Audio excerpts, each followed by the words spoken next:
So I'm one of those odd people who really enjoys the challenge of navigating high-stress situations. So maybe it's not a surprise that I ended up in a high-intensity, high-compassion occupation that also carries a risk of verbal and physical assault that is 4 times higher than that of your average prison guard.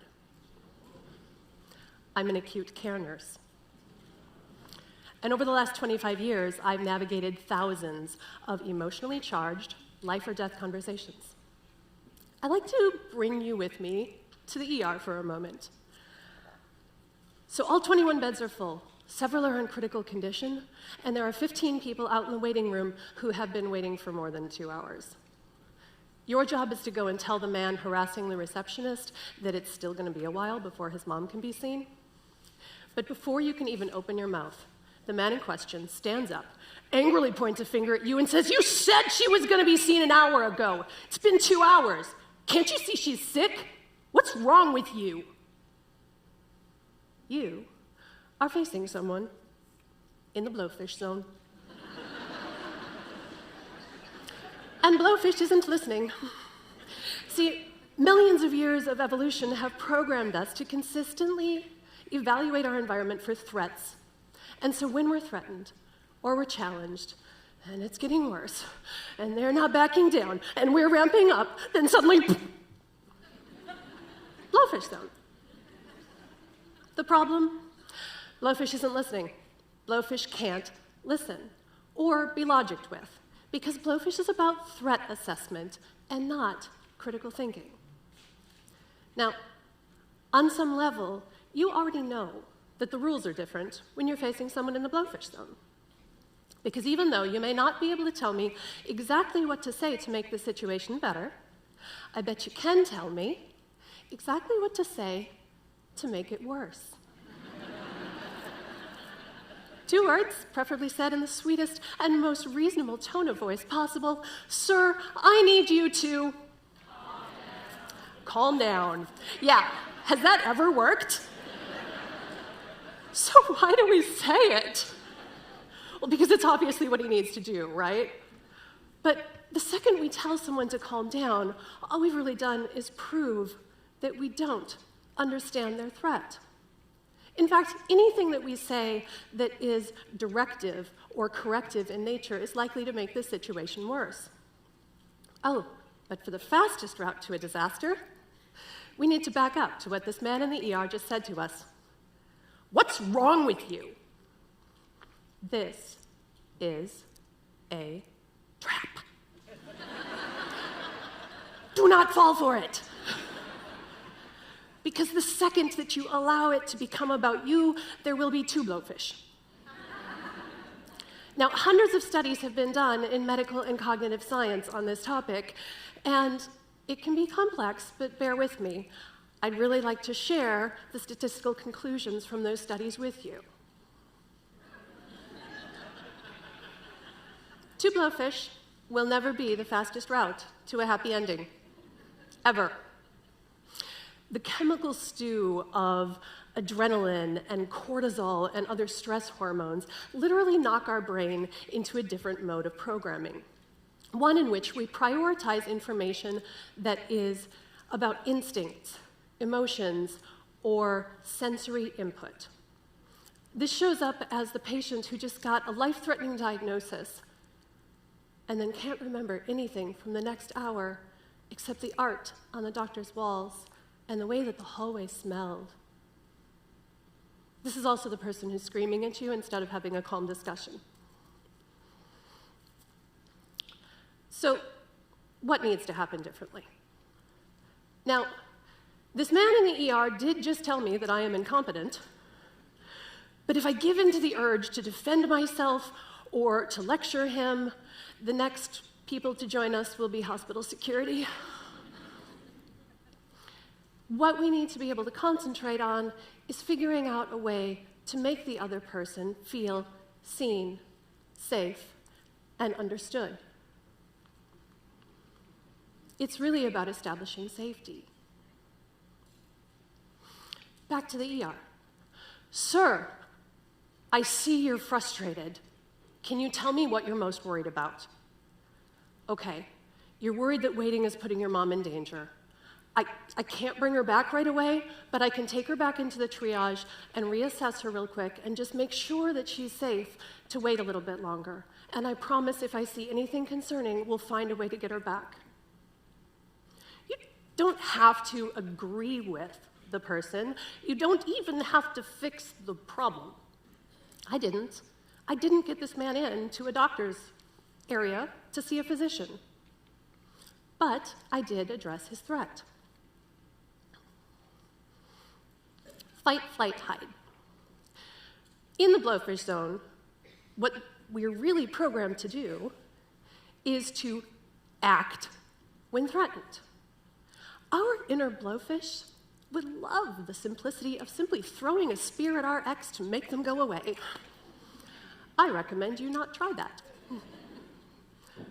But wouldn't it be great if we really could run fast enough to escape our overdue bills? Or maybe your boss won't see you at the next corporate review if you just sit really still. Okay, let's face it. Our risks these days are really more abstract than they are physical. And Blowfish Zone is not helpful. It's not helpful to the family who's screaming at each other because they can't agree on whether to unplug the life support for their loved one. Or let's take this out of the healthcare environment entirely. The Blowfish Zone is not helpful to us as parents. Anyone with teenagers already knows this. But it's bigger than that, too. The Blowfish Zone isn't helping us as a community. How are we ever supposed to find a happy ending with someone who is yelling at us that our beliefs make us unpatriotic or uninformed? How do we find common ground in a world that is becoming increasingly polarized and angry? Blowfish isn't listening.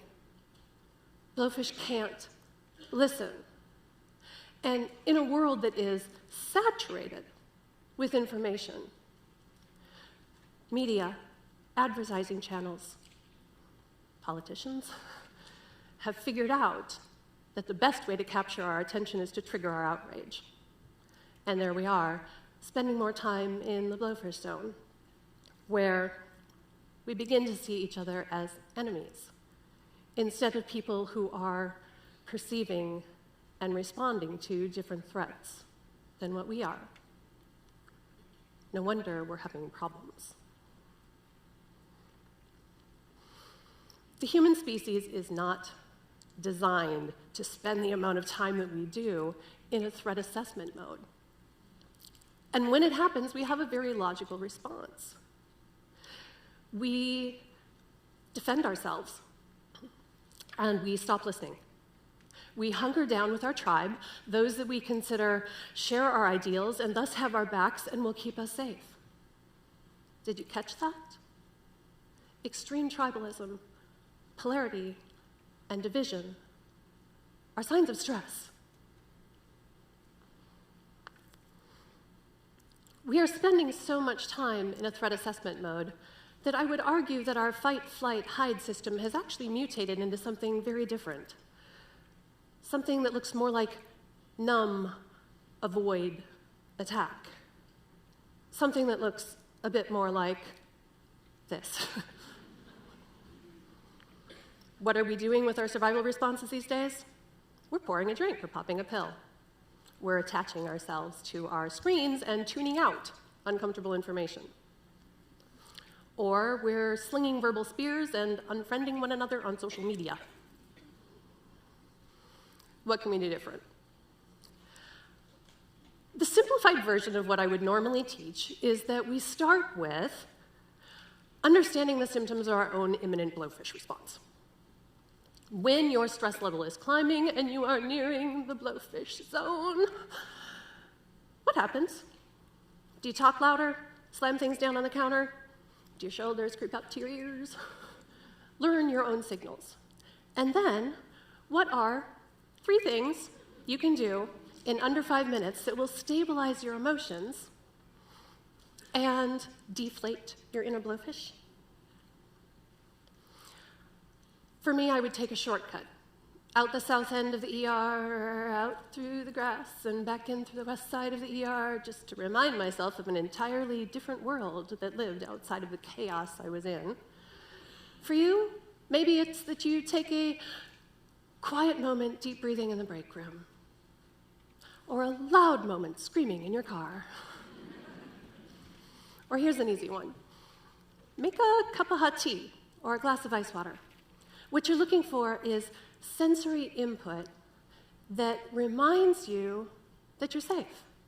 We wouldn't take the time to pet the grass, take deep breaths, or make a cup of tea if we were truly in danger. So we're not, and we're okay. But we need more than just emergency measures to keep us out of the Blowfish Zone.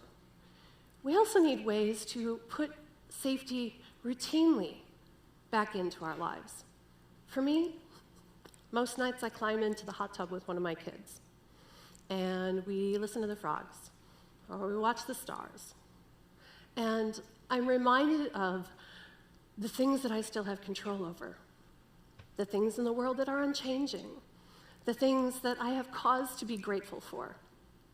And I am better able to listen and to think. We live in a world in which our problems are just so big that we're never going to get resolution alone. Critical thinking is essential. Shared problem solving is essential. We don't have to be so easily manipulated by our own internal threat responses or by others. And we can't afford to endorse a cancel culture on conversation. What if we were able to offer more safety to ourselves, able to extend that safety more powerfully to others?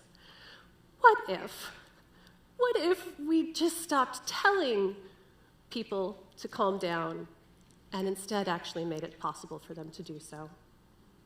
Thank you.